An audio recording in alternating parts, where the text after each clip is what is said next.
Dirty Road there. Welcome to the party. They had a huge party down in Tamworth, didn't they? They did. I'll tell you what, someone was really partying last Friday night. No, how exciting. And, of course, we're talking about the Starmaker winner for 2013, Kaylee Bell. And Kaylee joins us now. Congratulations, Kaylee. Thank you very much. I definitely was partying on Friday, that's for sure. Yeah. Oh, I tell you what, you haven't come off that cloud. It's going to be a long time to get off that cloud. Absolutely. You just sort of look at all the different things coming up over the next 12 months and, yeah, they're enough to keep you excited for a while. And, of course, you are I'm pretty sure, you can correct me if I'm wrong, you are the very first New Zealander/Australian female, because, of course, Keith was, and still is, New Zealand/Australian. Were you the first female? I am, which is such an honour. It's really cool, and just to be in, the history with everybody else on that list. So many that I grew up listening to. It's just a big honour, it really is. And because I have to say, Ali Cook has been she's just been jumping out of her skin with excitement. So she's so proud. So nice to have such a friend like that being so proud of another fellow. And of course she's going, hey, go for the Kiwi. She's very excited for you. She's very cool, and it's nice. She's doing a lot over here now too, which is really cool to have someone, come across and, giving things a crack and, incredibly supportive. So it's awesome. So try and tell us what it was like, because I've been saying all year, it's got to be a year for a female. It just has to be. The boys have had it way too long. It's the girls' time to be back up there. So thank you for that. No worries. But the very second, the heart must have been absolutely pounding. But when they actually called your name, what was that feeling like? Can you run us through a little bit of that? Yeah, well, basically we were all backstage, huddled together, and it was actually really hard to hear anything. There was a lot of noise going on back there, and I just remember hearing something about a girl and then my name, and everyone was just like, run! So there was not a lot of time to think. Had to get up on the stage, and it sort of happened incredibly quickly, but I was just so excited, that's for sure, definitely. Okay, you can come clean now. You can come clean. Leading up Sounds to like trouble. with the finalists, first of all, when you looked at the list there, and a very impressive list it was of the 15, 16 finalists involved there, who did you think was going to be your toughest competition? Oh, that is a tough one. I really do go into competition not too worried about what else is going on, trying to focus on my sort of own performance and things, but there was an incredible lot of competition. A lot of friends that I've worked with throughout the year, Steph Danson, I know Nathan Lamont, I'd been in it with him and Christy Lamb the year before and knew how good they were. So, right from the start I knew it was going to be tough. So, really went in there focused on what I was doing and trying not to worry too much about anything else.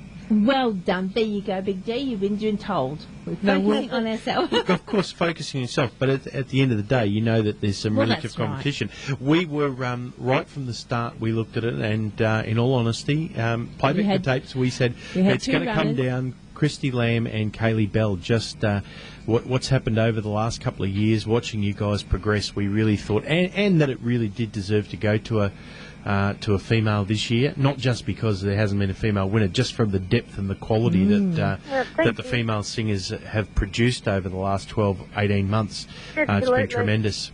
But it's an impressive fact now, looking back and saying, gee, to win that, forget about just winning it, but to be in the final four when we do have a look at how deep that competition went. That's exactly right. I think, right back from Sunday, it was going to be a massive job, and I just don't even know how the judges would have coped with it. Everyone was so great. We got to watch it on a little television backstage, and I couldn't have picked it, to be honest. I think everyone went out there and really gave it their best shot, and it was really just a matter of personal taste in the end, and where they could probably see people going with it. But right from that first, just being in that top four was an incredible, honour. And, we've been speaking to a lot of the Starmaker finalists, well, not the finalists, well, the 15 finalists that made it up through there. And when they didn't get called out for that top four, the the feedback we're getting back from them is that, I am so proud of what I've done. I actually went out there and I feel like I gave it my best. So there wasn't anybody that really said to us, I fell on that last hurdle or anything. They just said, it's the competition was so big. I'm so proud to have been able to be in it. So this year has been a huge one. So it's even a bigger feather in your cap to actually take this one out this year. Absolutely. And it felt like that too, being in it the last 3 years. I really noticed that this year. Everybody went in so, with, like you said, gave it their all, walked away incredibly proud.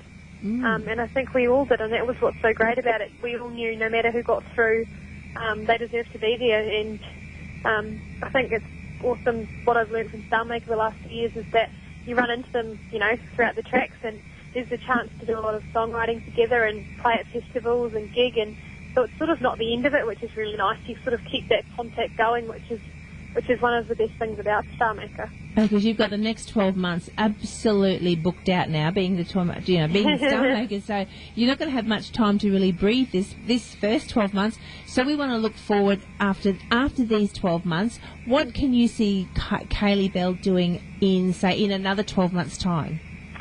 Basically, I really want to produce an album that I want to be so proud of, and sort of more on a world-class sort of level would be my first big goal. We're going to try and get, the best songs possible, and going to spend a little bit of time over these next months co-writing with some Aussies that I've wanted to write with for a long time, and so I really want to open myself up to a much bigger market. I really want to put country music on the map. I love country music. It's what I've been singing since I was 4, and I can just see, 12 months from here, just with the, with all the exposure through Starmaker, I really want to get on the more kind of, I guess not mainstream, but just want to open a lot more people's eyes and ears to country music and appeal to that younger audience and hopefully get them on board for the ride.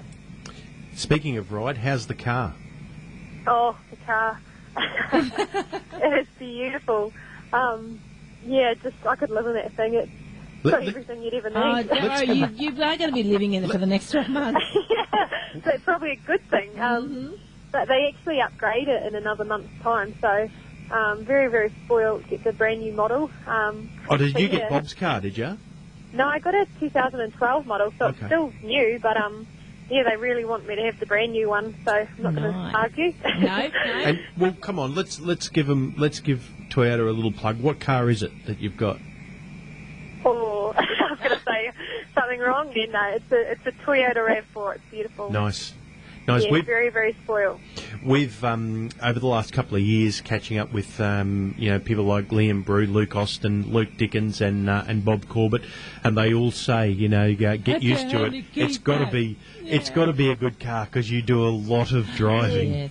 So I've heard in some of those roads, like you probably wear into the gimpy mustard and things, you're going to need a good set of wheels. You're not wrong. So as you're saying, you could sleep in it. You're going to be doing a lot. It's going to be your home for the next 12 months. And yeah, it really is. We're pretty excited here too because Urban Country Music Festival what was the long weekend in May, not anymore, May weekend here. You'll be up here on main stage as part of the winning the prize as Starmaker. So it's nice to be back to Urban Country again. Yes, I can't wait. It's been 2 years since I got up to the Urban, and that's probably one of the first sort of festivals I get to appear at. So really excited to get back up there. It's always warm and home of Keith Urban. But isn't it funny, like 2 years ago you came up here and you're sort of looking and I know, as a performer you would have been going, I want to be on that stage. That's the stage I want to be on. And only 24 months later, bingo, you're going to be on that stage. What a ride. It's brilliant. I'm very lucky and, really, really can't wait to get out to a lot more festivals this year and, as you say, get to be on some pretty cool stages. Well, I'm sure we're going to be catching up with you here because we are in the heart of Urban. We're actually just right down the road. And speaking of that, beautiful. Yeah. And speaking of that, our afternoon, our drive presenter here today, Rob Cameron, we're going through previewing the show, what we're going to do. So catching up with Kaylee Bell. He said, I interviewed Kaylee Bell 2 years ago. He said, leading up to Urban Country. He said, I know that name. I interviewed her, and he said, now, was it that you had family and friends listening in from Italy or Spain or something? Oh, possibly. Yeah. I thought he said that you had a brother listening in. It's from Spain. He was in Ireland for a while. I could have been. Might have been Ireland. I might have. Yeah. But yeah, somewhere overseas. So one of our announcers now running around going, oh, I spoke to Kaylee. I interviewed Kaylee Bell 2 years ago. Nice to look back, isn't it? Yeah. So there it is. You mightn't remember him, but he remembers you. Oh, that's very nice. Thank you. And of course, you've got your new single out at the moment. Tell us about that one. So basically released Unglamorous at the end of last year, and got all my sort of best friends over here to be in the music clip, which was a lot of fun. It was all chicks, and we had a weekend in Sydney, which was awesome. And the song, I guess, was written by Laurie McKenna and Liz Rose, and they write for Faith Hill and Taylor Swift, and it was very strong lyrically. Like when I chose it for the album, it was something that I could definitely relate to. We always had incredibly strong morals, and sort of really were growing up to appreciate little things in life, and that's sort of what the song is all about. So it just sort of made sense to release it. So yeah, got the clip out on CMC now, and yeah, it's a very exciting time. And it's very easy for people to vote for clips on the CMC. Very, very easy. So they should be in there doing it right now as we speak. Well, not right now, but when we finish the show, it's probably a good idea. Now, we played Unglamorous last week because what we did was we did a little bit of a scoop into, because we actually did the show on the Thursday and Starmaker, the final was on the Friday night. So we played the 4 artists and we played a bit of each of their songs. We played Unglamorous last week, and of course it's not unglamorous to be the 2013 Toyota Starmaker. So we thought what we're going to do tonight is we're going to go out with your song Love Was a Fairy Tale, because for the next 12 months your life is going to be the fairy tale. It's very relevant. I like your thinking. That's right. Kaylee, it's been fantastic to catch up with you. We'll catch up with you at Urban Country this year. Look forward to seeing you then. Good luck with the next 12 months. It's going to be one heck of a ride, and I hope that everyone joins in on it with you. Get their opportunity to catch up with undoubtedly one of Australasia's great emerging young talents. Ali Cook said, I noticed there, she said, don't let them claim you. You're not like Split Ends and Russell Crowe and all of those. Don't claim you, but too late. Yes, that's happened. It's the Toyota Starmaker winner for 2013, Kaylee Bell, and this is Love Was Just a Fairy Tale, but life for the next 12 months is certainly going to be a fairy tale. Definitely. Thanks, Kaylee. See you next time. Thanks for having me. Catch ya.